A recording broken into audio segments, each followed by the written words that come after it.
Monster Lab!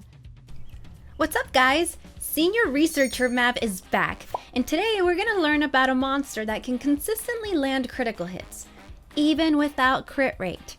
It's two-way Naomi, the Wind Marshal Cat. Wait, but how can you land a crit without crit rate? Before we can answer that question, we need to know exactly what a critical hit is. By default, you have a 15% chance to land a crit. The lower your crit rate, the lower the chance. So you have to increase that stat with runes. There are two other types of hits, crushing and glancing. A crushing hit inflicts 30% increased damage. Here's how it works. If you attack a monster while you have attribute advantage and you don't crit, then you'll have a fixed chance of getting a crushing hit. Now the opposite of that is a glancing hit that deals 30% less damage.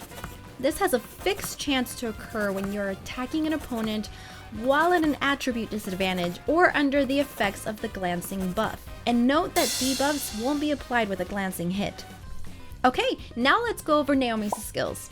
Her passive is the most important thing about her. Her crit rate will be boosted to 100% if she's attacking an enemy with debuffs applied on them. And her damage increases by 20% for each one. That's a great setup for some massive damage. But it gets even better when looking at her second skill. This attack launches 2 consecutive hits on the enemy, decreasing their attack bar by 25%, and applying a 2-turn brand with a 50% chance each. Branded monsters take 25% increased damage. As if it wasn't enough before, this is where her passive skill gets really interesting.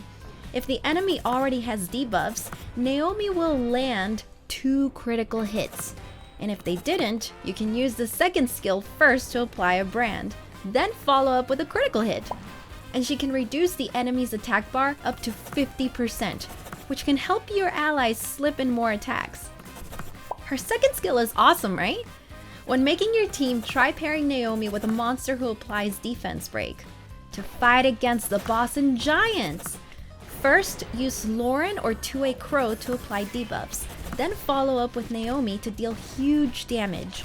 Her first skill can stun the target for 1 turn with a 50% chance. That stun is super useful in the waves leading up to the boss.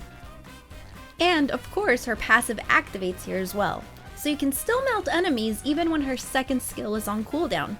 Lastly, Naomi has a 16% speed lead in guild content. With that in mind, Naomi can be useful in Siege. Just remember that you cannot use the same monster more than once in that mode. Now, let's talk about runes and artifacts, shall we? First and foremost, Naomi can really benefit from more attack, so you can use Fatal as your main set, especially in early game. But if you can focus on crit damage and you have the rage sets, then go for that. It won't be difficult to rune her since you don't need to worry about crit rate. For your offset, revenge runes are recommended so you can benefit from a 15% chance to counterattack. As for the attack order, just make sure she's set to go after an ally monster that lands defense break. Naomi's at her best when the enemy has plenty of debuffs applied. For your attribute artifact, I would recommend a subset that increases damage dealt on water and receives less damage from water since that's the element of the boss and giants. Is that a little too on the nose? And you can't go wrong with any property that inflicts more damage in proportion to your attack power. For type artifact, try out properties that increase the critical damage for skills 1 or 2.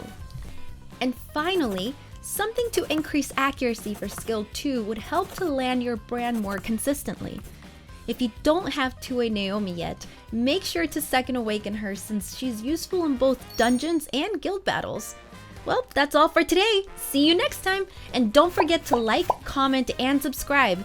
Monster Lab, we research monsters for you.